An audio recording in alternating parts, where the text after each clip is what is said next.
evening. Good evening. Welcome, all friends and honored guests. On behalf of the Fort Liberty Area Alumni Chapter of Delta Sigma Theta Sorority Incorporated, I warmly welcome you to tonight's powerful and purposeful conversation Money Mirrors. How our money scripts shape our children's future. We are so excited that you chose to spend this hour investing in yourself, your family, and your future generation.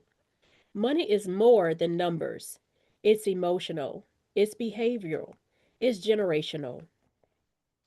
Tonight, we're going to explore how our beliefs, experiences, and financial habits silently shape the financial futures of our children. Before we begin, we will hear opening remarks from our chapter's first Vice President, Mrs. Bridget Giacomucci. Madam First Vice President, the floor is yours. Thank you, Ms. Brown. Good evening, everyone, and welcome to day one of May Week 2026. We are so happy that you chose to spend your evening with us. My name is Bridget Giacomucci, and I proudly serve as First Vice President of the Fort Liberty Area Alumni Chapter of Delta Sigma Theta Sorority Incorporated.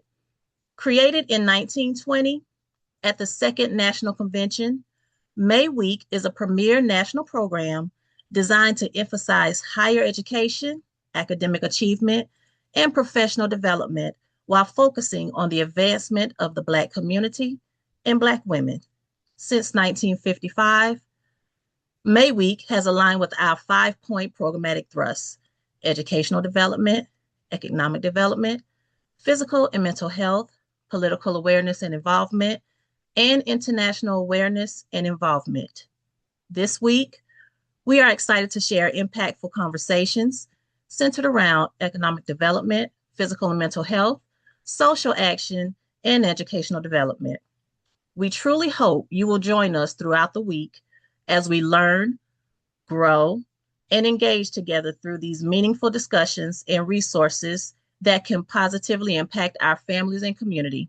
Tonight, we are excited to begin with economic development in our presentation, Money Mirrors, how our money scripts shape our children's future. At this time, it is my pleasure to turn the program back over to our Economic Development Committee Chair, Ms. Rosalind Brown, who will introduce our guest speaker. Thank you, Madam First Vice President. As part of our commitment to financial education and economic empowerment, our chapter believes that building wealth begins with building awareness. When we understand our money stories, we gain the power to rewrite them. And when we rewrite them, we don't just change our lives, we shift legacies. Now it is my absolute pleasure to introduce our phenomenal guest speaker, Mrs. Debbie Slaughter. She is a dynamic and insightful financial professional who brings both academic expertise and a heart centered strategy to the world of financial education. She is a trauma informed financial counselor and a licensed loan officer.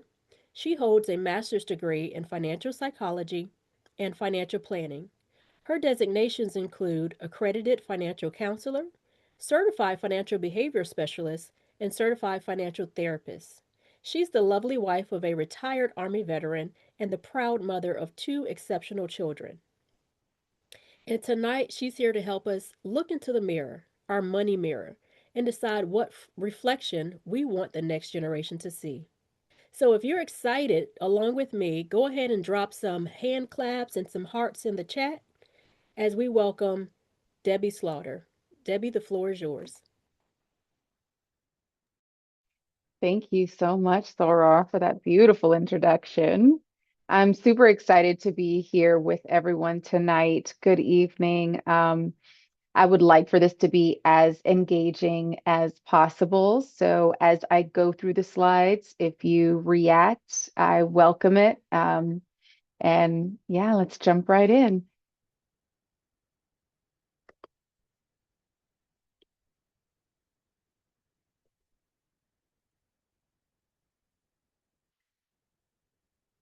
So today we're going to be talking about money mirrors, and it's really kind of speaks to the legacy that we have grown up in, but also how we want our future to be reflected in the choices that we make today.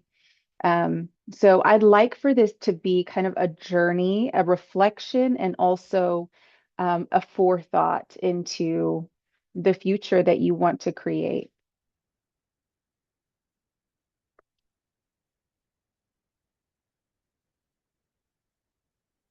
So today we're going to be talking about financial psychology terms. What is behavioral finance? I will talk about the 4 different money scripts in which I welcome reactions if you identify with any of those scripts. And we're going to go over some fun myths and facts, and then some final takeaways and tips. So a money script is an unconscious narrative that we kind of tell ourselves. You may have heard a lot of the same things in childhood where maybe not don't put your purse on the floor is one that I remember vividly growing up. So a money script is really those narratives that we repeat to ourselves. Um, so just think about those things as you go throughout life and just be a little bit more mindful. And maybe being mindful of it can help you kind of transition into making those financial decisions that you want to make that help you reach your goal. Behavioral finance is a subconscious belief, um, also the cognitive biases that we have maybe learned behaviors as we become adults, and lived experiences that shape our money decisions, much like how those same concepts shape the decision making and social interactions from childhood into adult. Those same uh, concepts shape who we are in our financial day-to-day life. An anchoring bias, loss aversion, and endowment effect are different behavioral finance effects that have been studied, and they show up as a result of these money scripts and narratives that we tell ourselves. So, what is behavioral finance? As I mentioned, it's that subconscious belief, the cognitive biases, and the lived experiences that we have growing up that shape who we are today and the decisions that we make today. Another one of these uh, narratives can be, investing is only for rich people, and I'll tap into that as we get closer to the myths and facts. But I would really like for you to start to reflect on the why. It examines the why behind the unattained financial goals. And a lot of these unattained financial goals are the narratives that we tell ourselves. So it is more of a psychology, a mindset shift into becoming more in alignment with your financial identity.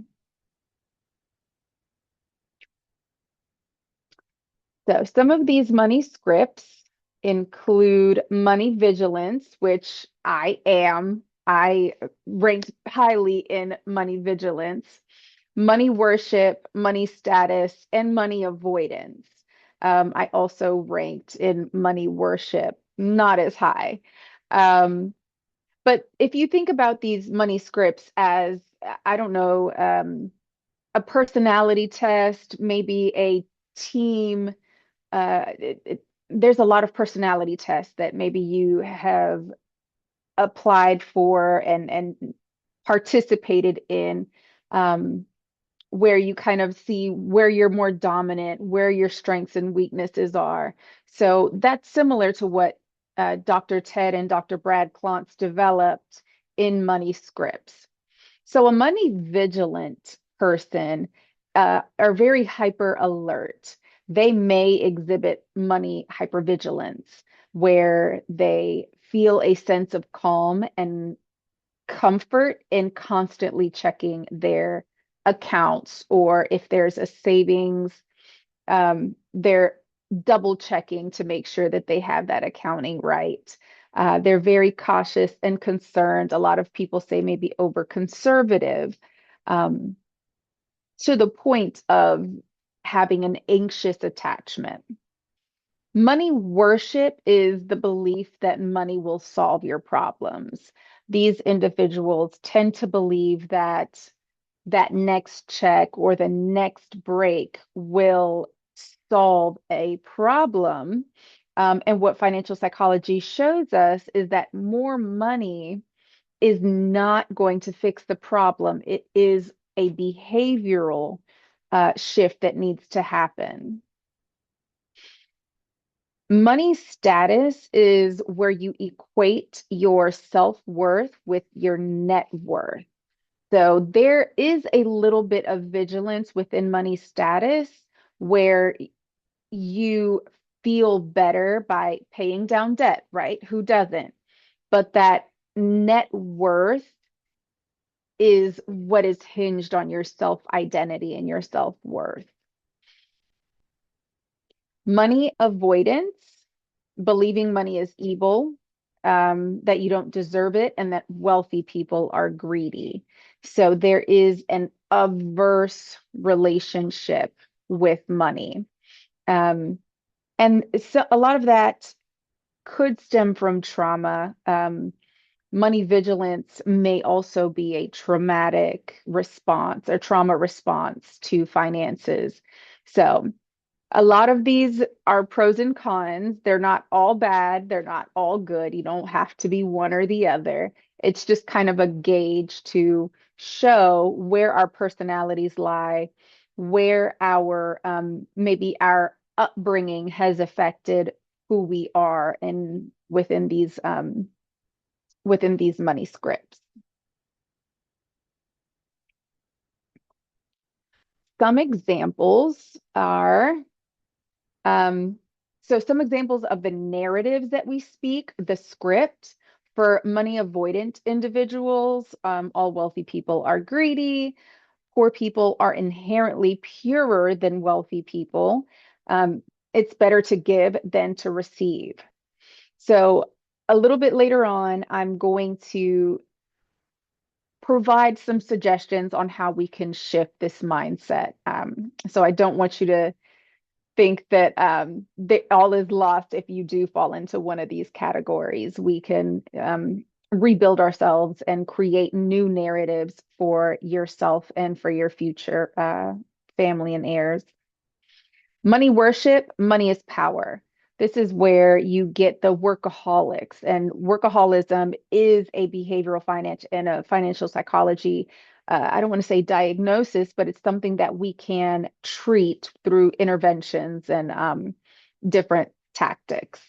If I just buy this, then I will finally be happy. So it's that affinity to material things. Um, I feel less stressed if I just make more money. Money status, wealthy people are happier. Got to keep up with the Joneses. So workaholism also falls into this money status. I need or deserve this, even though I did the bare minimum. Obviously, we're not going to tell ourselves that, but money status is where you do spend money on emotional, maybe a compulsive buying disorder, where you spend money due to high stress from not having money, or you spend money because you did get that bonus. So it's more of a celebratory. So buying those things, saying that you deserve it, even though you, quote, did the bare minimum. Money vigilance, never pay for anything with credit. We all know credit, if used properly, can be beneficial. Nothing you buy will ever feel as good as saving your money. So this is where that hypervigilance comes in. You don't invest. Maybe you don't think about the future because you're focused on having the savings now, um, without consideration for inflation. You don't want to spend the money because you're maybe hoarding it.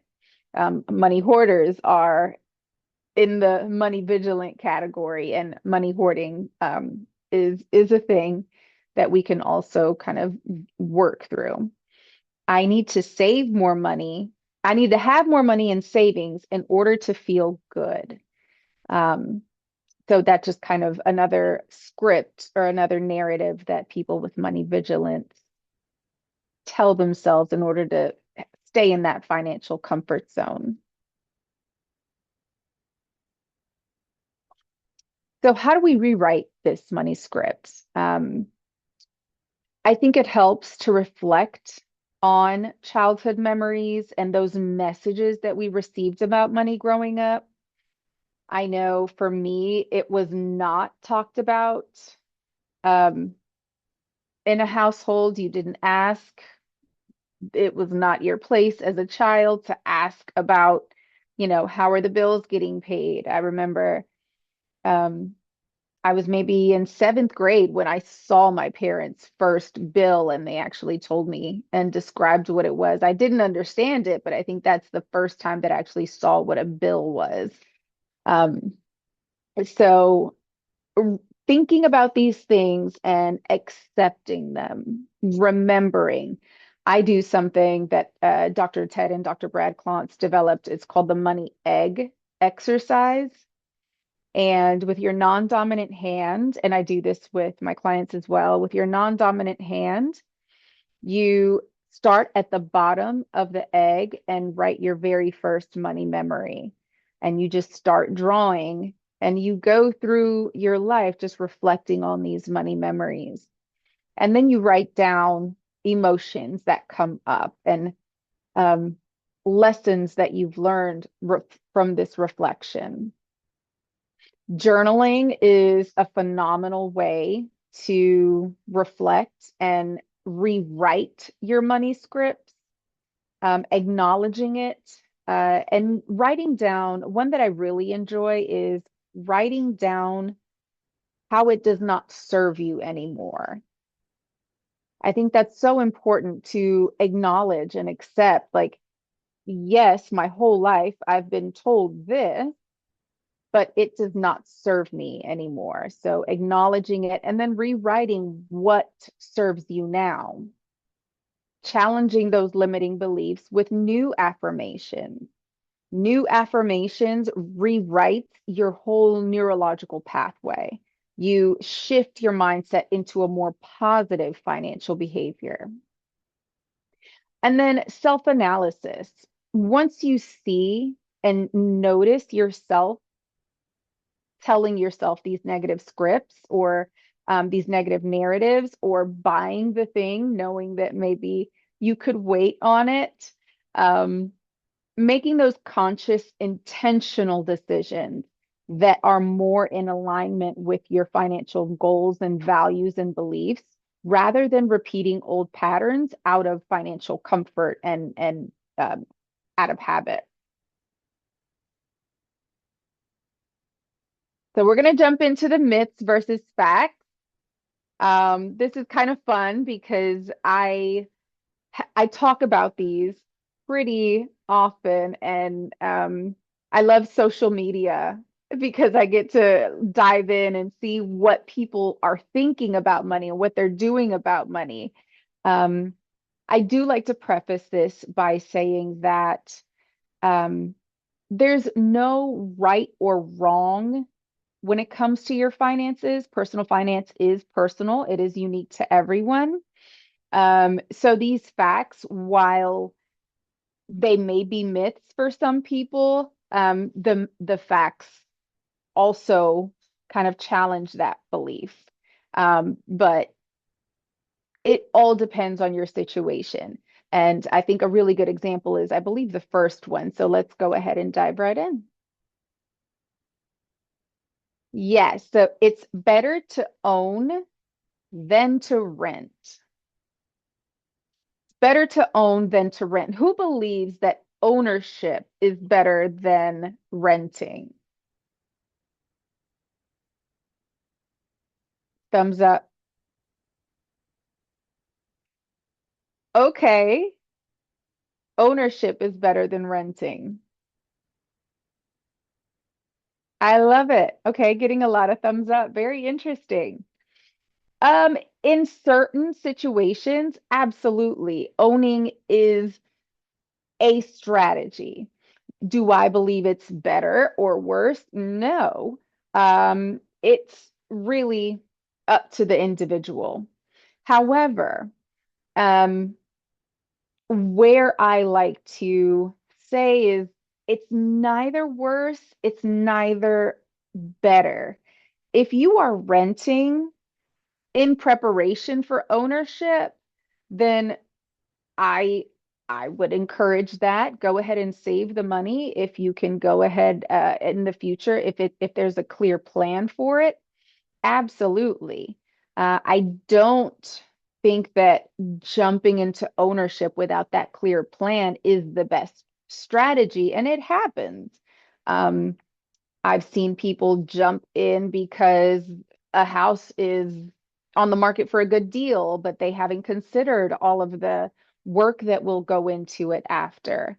Um, a lot of people think that rent is just paying the landlord's mortgage, when in fact, the landlord has to pay those taxes and they have to pay the maintenance fees for the home. So what I like to say is rent is the most you will pay for the home that you live in. The mortgage is the minimum, the very least you will pay for that home. Once the home is paid off, you are still paying for property taxes, you are still paying for insurance, and you're still paying any maintenance that needs to be done for the life of the home and for the life of you. Um, so making sure that you have a really good estate plan will help your future generation. If you did want to pass that house down, will help them um, figure out what they're going to do long after you're gone. Um, and also have those conversations with your kids and your grandchildren about if they even want to keep the house. You may want to pass down a house and they don't want to keep it for that long. So have those conversations with your family. I think it's so incredibly important. But yeah, myth, it's better to own than to rent. Fact, it's neither better or worse. I think everyone's situation is different. Investing is for rich people. So I mentioned that in one of the money scripts. So thumbs up if you think investing is for rich people or people who know more about it. Okay. No thumbs up. So we have a lot of investors. I love it. Right. Investing is not for rich people. Investing is for anyone, and you can start investing with just $1. I really encourage learning about ETFs and index funds, exploring custodial accounts for your children, um, exploring trust. The great thing about trust is that it protects assets from probate. So if anything were to happen to you, the trust is protected. Uh, depends, the type of trust that you may need is very dependent. So I would consult with an attorney on that. But investing itself is not something that is just for rich people. You can invest with just $1. You can open a CD or a high yield savings account. A CD locks that money. A high yield savings account makes sure that the money is more liquid and it keeps up with inflation a little bit better. 529 accounts. 529 is an investment avenue for your children. And if they choose not to go to school, you can convert that with some eligibility requirements. You can convert that to a 529, a Roth IRA for your child. So if the account, if the 529 is at least 5 years old, I believe, and your child is at least 15 with earned income, you can transfer uh, up to the annual limit from the 529 into a Roth IRA, and your child can start investing into their own retirement and their own future just from that. So um, I encourage everyone to invest and have that money grow over time. Um, What you invest in is completely up to you. There are so many options out there. Definitely just make sure that you have a diversified portfolio. So, yes, go out and invest smart. Generational wealth is the only way to build a legacy and make sure my family is taken care of. Thumbs up if you believe that myth. Generational wealth is the only way to build a legacy and make sure my family's taken care of. No thumbs up. That is so cool. I thought there were going to be thumbs up everywhere. I love that. While generational wealth is a great concept, um, what's more valuable and what will last longer is financial education and then that generational education. We're in the educate millennials, Gen Z, we are trying to learn the things. We're the generation that says it wasn't taught in schools, right? So we're learning it for ourselves. Um, and the economy is just growing. So I think if we really make our financial institution a familial institution and pass down generational knowledge as we learn it, that money will grow with each generation. If you are just passing down through trust funds and hedge funds and all of these things and saying, here's your house, I got this for you when you were 15, but you're not educating them on how to maintain it, how to invest and build that wealth for themselves, the second generation after that will not learn the things to sustain that wealth. So I think it's super important to talk to your family, talk to your kids. There are a plethora of children's books for learning education, financial education. So I would really encourage you to have these conversations with your children, even though our parents and grandparents didn't have that conversation with us. Um, so yes, generational wealth, while great, how to manage that moving forward is integral. Money can't buy happiness. I know I'm going to get some thumbs up. Who believes that money can't buy happiness?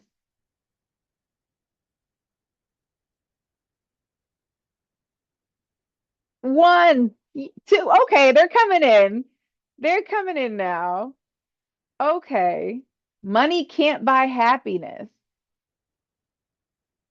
No, but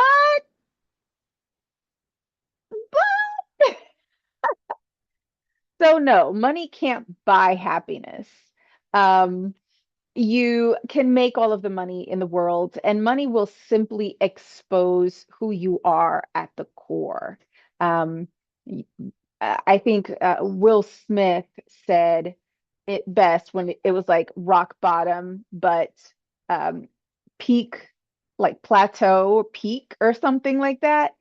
And money is a tool that gives you options. Money is something that you can use to do the things that make you happy. Um, so if you like experiences, then there are free experiences, but there are also experiences that you can pay for. It just gives you the option to explore a little bit more. Um, if money gives you a sense of security, then you are more apt to save money for the future, invest it in an IRA or a 401k, or for your kids. Um, it's that tool that gives you that sense of independence and freedom. And that independence and freedom and options is what makes you happy.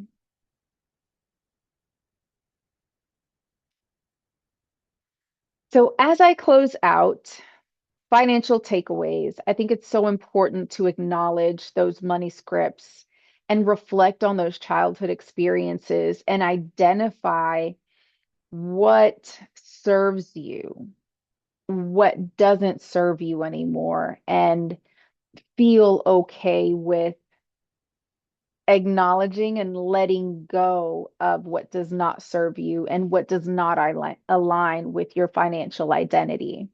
And examine what your financial identity is. We had some people who thought home ownership was, better than renting, but renting gives you flexibility to live and move and go experience those things and invest more into an IRA or an investment account or in yourself or something along those lines. But re-examine what you believe and how well it serves you. Um, and lastly, I want you to challenge those beliefs and look for healthy ways to be more at peace with your financial situation and how you can change it and manage it better so that you live the most fruitful life you can live in the happiest, most peaceful way. Thank you so much. Thank you, Mrs. Slaughter. We do have a question in the chat. Question is, Okay. can social media and marketing influence unhealthy money behaviors like overspending? Yes. Yes. And there's a lot of information out there. There's a lot of information on social media, and it's very hard to decipher what is myth and what is fact. Um, what I love to do is I'm a huge nerd, so I'll take it and research it. So if you do see, I know a while ago, a good friend of mine was asking me about the IUL life insurance, where you can cash out the value, the cash value, and so many other things. And I just said, you know what? For you, maybe not, but yes, that is a vehicle. That's something that maybe higher end individuals, higher earning individuals do utilize. Um, so if you see something on social media, again, it's that identifying and being a little bit more aligned with yourself and saying, I really want that thing. And that's the moment where you have to self-analyze and say, do I need it? How is it going to serve me? What purpose is it going to fill? Um, so a little bit of self-analysis, delayed gratification, um, and research. I'm not in the business to say, don't buy the expensive coffee, don't buy this and be without. That's a very miserable way to achieve these goals. I don't want to encourage that, but I do want to encourage um, being mindful and does it align with your financial identity and the needs of you and your children moving forward. Thank Great you. question. Thank you. And that kind of aligns with the next question, which is, what advice would you give to someone who feels pressure to keep up with the Joneses? Advice for someone who feels pressured to keep up with the Joneses. Um, what do the Joneses have that, and this is where kind of the financial therapy would come in. I would go into, okay, so and then what? Maybe utilizing a stress inoculation technique or a worst case scenario technique. Um, but what do the Joneses have that you feel you're missing out on? How can you get it while still being true to yourself, being true to the legacy that you want to keep for your family. What message are you sending your children? I think it's so important to have those conversations, and your children are your biggest mirrors. And if you don't have children, ask your nieces and nephews, ask your friends' kids, talk to them about what they would do in that situation. I think kids are the biggest, most honest mirror you can utilize. Um, but yeah, if you are feeling like you have to keep up, try to keep up with inflation. Don't keep up with the Joneses.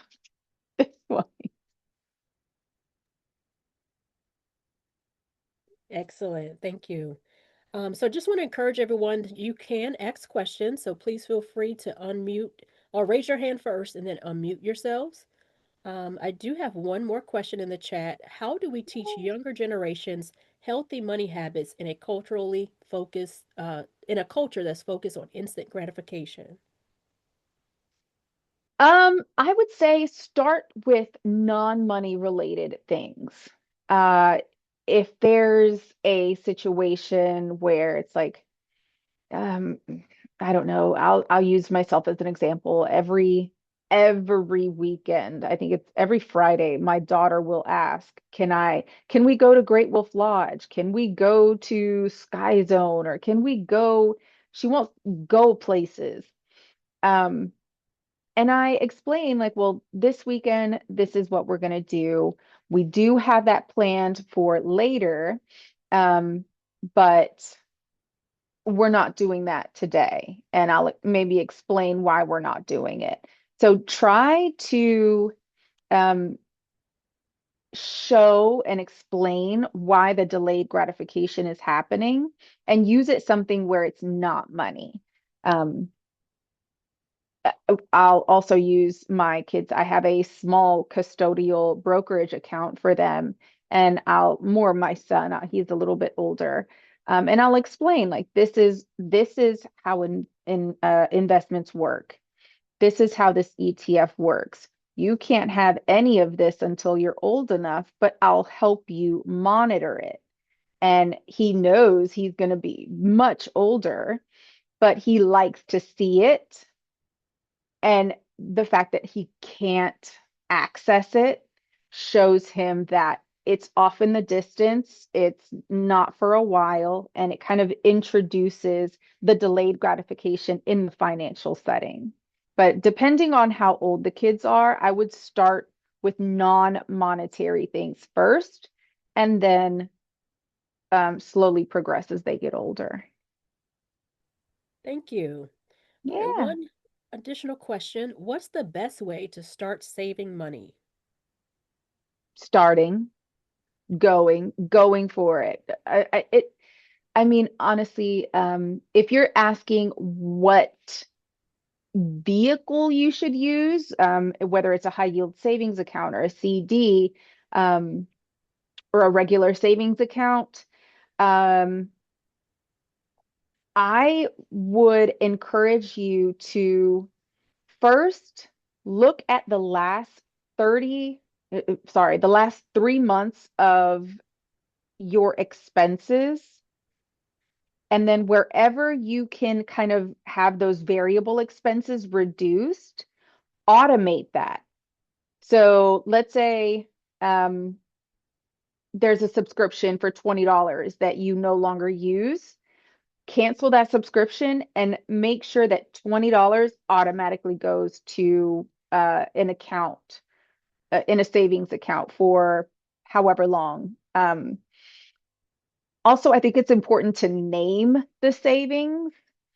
If it's just in a regular savings account, what 0.02 or 0.2% interest in those accounts, then maybe that's like gas money or travel money or something smaller, a little bit quickly accessible.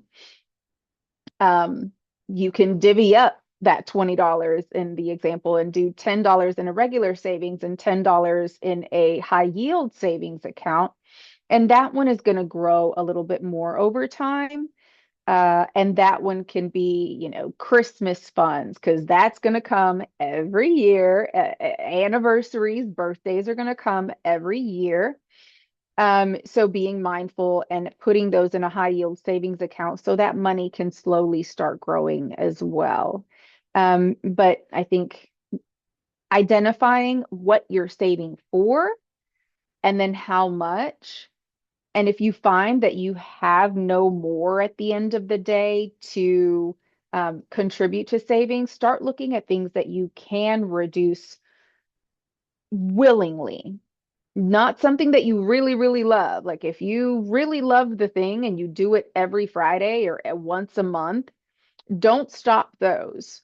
But if you go back 3 months and see, oh, I don't even use this thing, then that's where I would cut that and reallocate that towards savings. Starting small is so powerful. Um, oh, I can't express how much power it is in just starting and doing the small thing.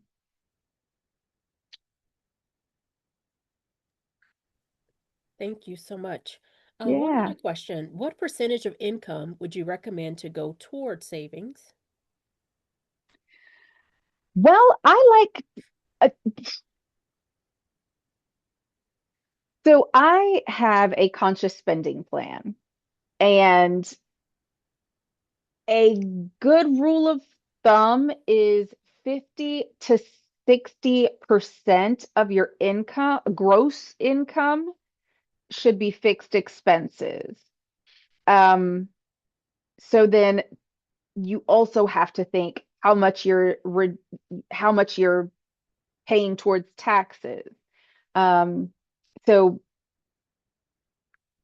it's hard to say, but if you're thinking net, maybe 5%, but again, it all depends on the goal. It all depends on um, how long you want to do that thing for. Um, I, just start saving for the thing. The percentage really does change in every situation. If you only have 1% towards savings, then by all means, go for it. Um, but I would have to sit with you and look at the numbers and see what we can do. Awesome. And what is the best way to learn how to invest properly?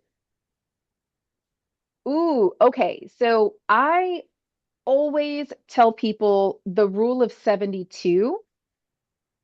And the rule of 72 is, let's say you see an investment, um, and it averages a 10% rate of return. So let me pull out a quick calculator.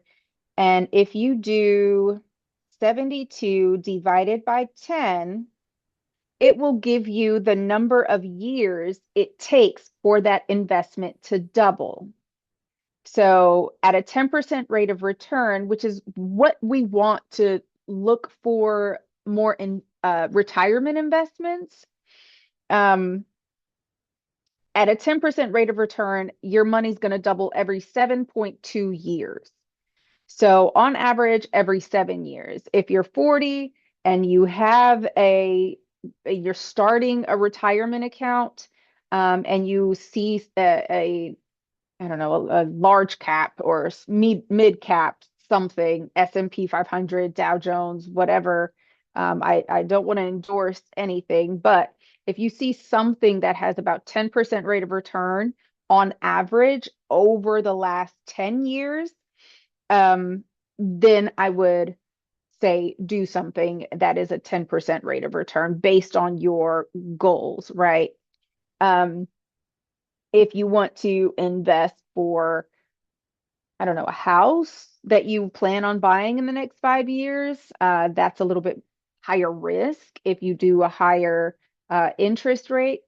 But I think a 10 to 12% rate of return is pretty aggressive enough and conservative enough for a good safety net. Um, there's a lot of a lot of investment vehicles out there, um, ways to do it. Um, so if I'm encouraging someone to start investing, look at the rate of return, um, and do the rule of 72 calculation, which is 72 divided by that average over 10 years, that average, and then that'll give you a good average of how long it's going to take for that money to double. Um, and also, if you're starting out, I would encourage you to look at minimum investment, um, the minimum investment that it takes. If you see something that is $3,000 and that's for one share, no. If you have $3,000 to invest in that, then by all means. Um, but I would really discourage people from um, going to financial advisors. There has, back in the day, they were glorified. Um, but now financial advisors are paying a percentage of assets under management. And if the advisor says, well, I'm going to move your money around, I'm going to manage your funds, and you'll have $1 million in 10 years, by the time you're ready to withdraw that, they're taking their percentage. And while 1% AUM, assets under management, sounds inexpensive enough, over time, it is very detrimental to your portfolio. So I would talk to an accredited financial counselor, a certified financial planner, a CPA for accounting things, but someone who is truly a fiduciary, not a wealth management advisor, not an investment management advisor. Just protect yourself and your money and your legacy as much as possible. So, in summary, rule of 72, I think, is a great tool to kind of gauge. Start with whatever financial comfort level. You can start investing with just $1. Um, and what those do is you buy a portion of the full stock.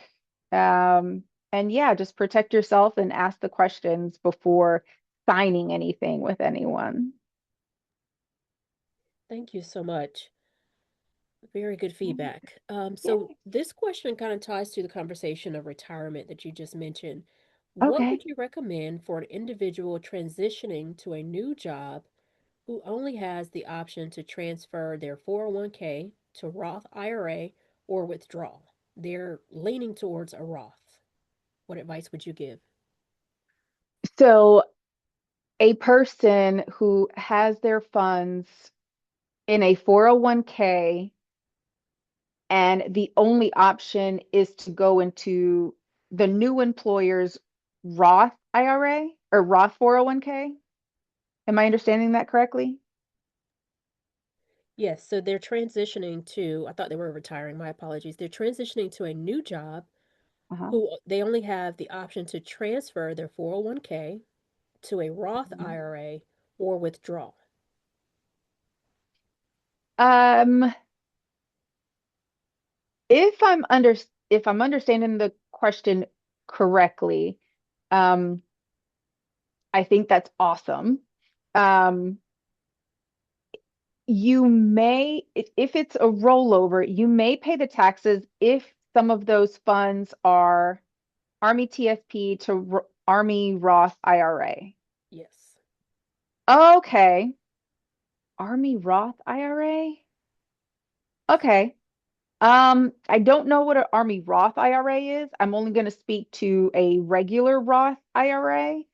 Um, so the TSP, you may have some of those funds in a tax deferred account or a traditional.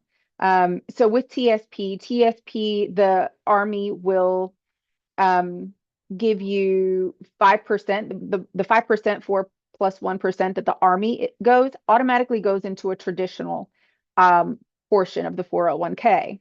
Um, the individual, the service member or the GS employee, um, has the option to put their portion into a traditional tax deferred or their Roth portion. So if you're talking about rolling over the Army's TSP or the Army's traditional portion into a Roth IRA, I think that is great, and for two reasons. Um,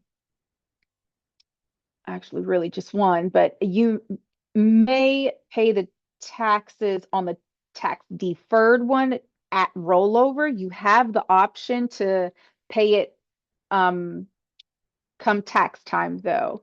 So if you pay it now, you'll pay the taxes on whatever is in there now. If you delay that during tax time, you may pay the taxes later for that rollover. Depends on how, I don't know how the Army Roth IRA functions when it comes to TSP into an Army Roth. I don't know. Um, but what I love about putting that money into the Roth is depending on what you withdraw.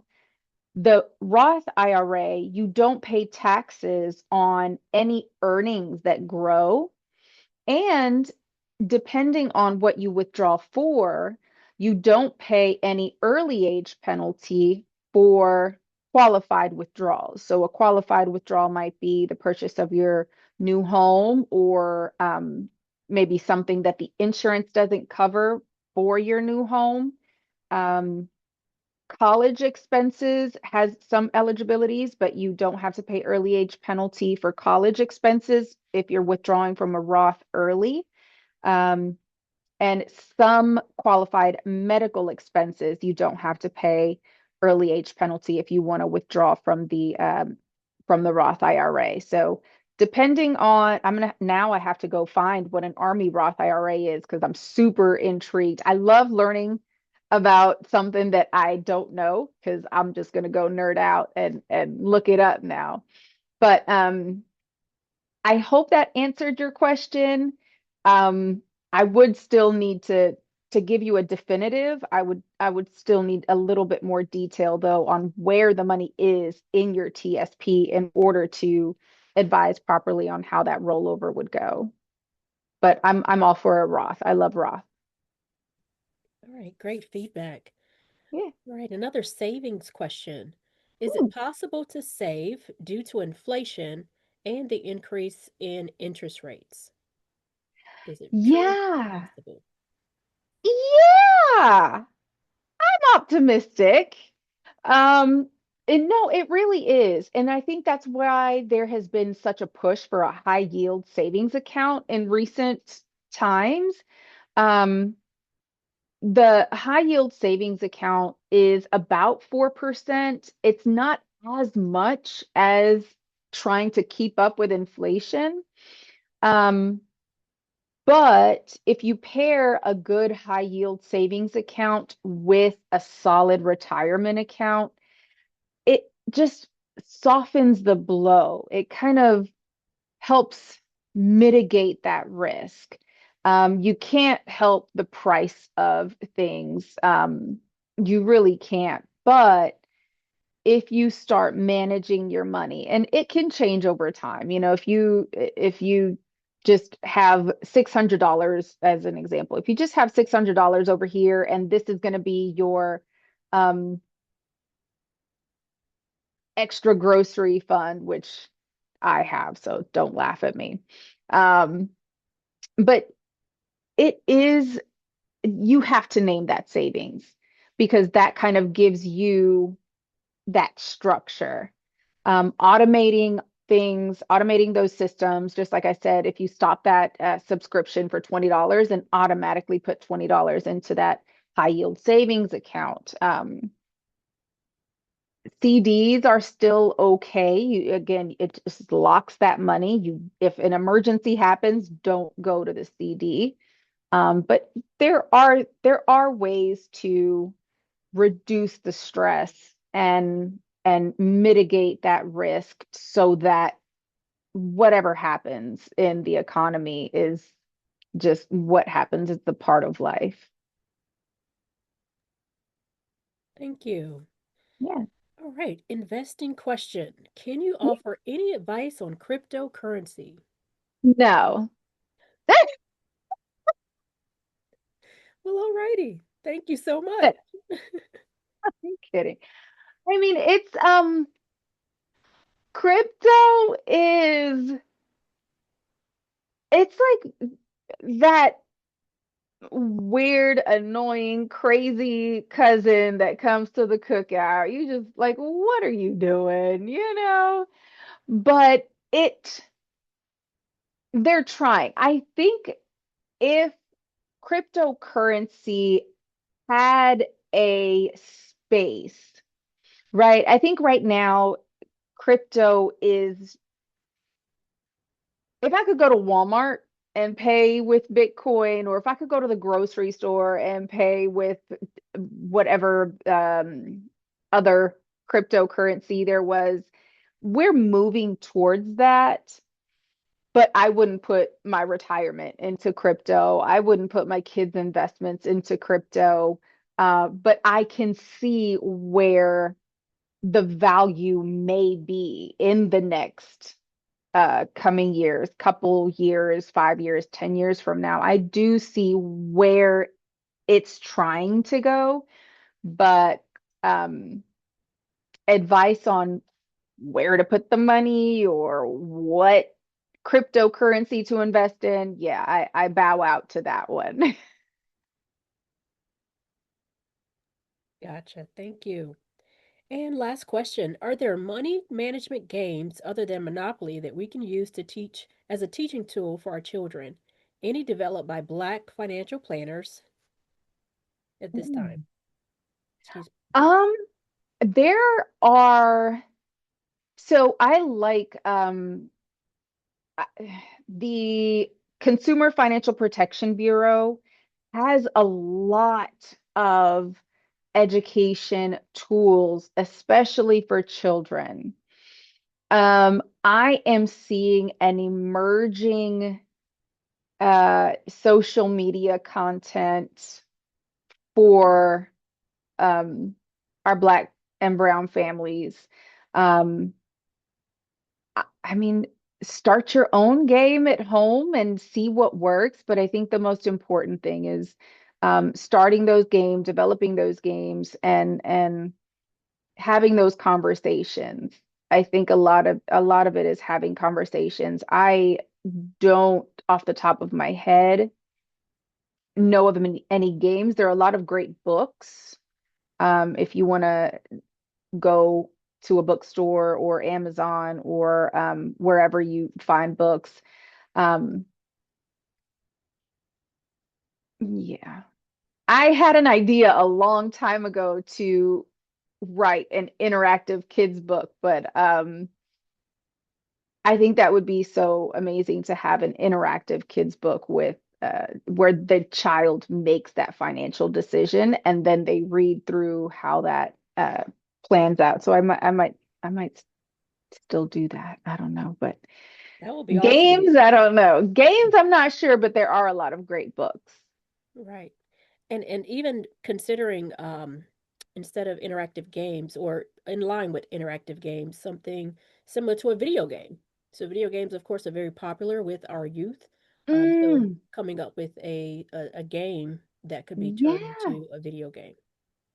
Yep. Yeah, yeah. There's just so many different, like, because it does start at home. Like what you Yes. speak, what you tell your children, that's Mhm. what they're going to mirror. So I don't know if a game would teach the things that may change later on or that you may not believe in so much today, so I would say start that game at home and make it fun and then patent it and trademark it and you may be onto something there. Awesome. Thank you so much, Mrs. Slaughter. This was Oh, a very thought-provoking presentation and conversation. Ladies and gentlemen, tonight you just didn't give us, or Mrs. Slaughter, you didn't just give us information, you gave us reflection. You challenge us to examine our stories that we've inherited the habits that we've normalized, and the financial narratives that we unintentionally pass down to our children. So we are super grateful for your expertise and your heart for generational change. Everyone, if you can just drop in the chat some hearts, some applause emojis, to just show her how appreciative we are, and just any words of gratitude that you'd like to mention.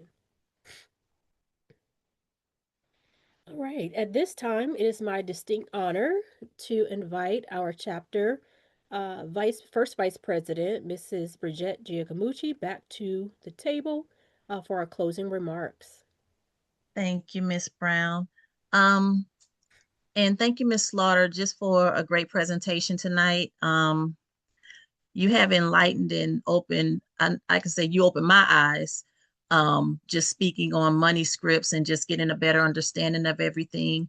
And I just want to thank you for that. And thank you for sharing with the chapter, with the community, and just opening everybody's eyes on everything that was done in childhood and things that we can do better as adults to just make our financial lives a lot better. So thank you for that. So as we close out day one of our May week, I just want to thank the Economic Development Committee, Ms. Rosalind Brown, and of course, again, to our special guest, Ms. Slaughter, just for sharing meaningful insight and conversations with us this evening. Thank you to everyone who joined and engaged with us tonight. We hope this discussion encouraged reflection on how our financial habits and perspectives can impact future generations. On behalf of the Fort Liberty Area Alumni Chapter of Delta Sigma Theta Sorority Incorporated, thank you again for being with us tonight. We look forward to seeing you all for Wednesday, day 2 of our May week with our Physical and Mental Health Committee, with their presentation on healthy eating and weight wellness. So again, have a wonderful evening and thank you all for joining us.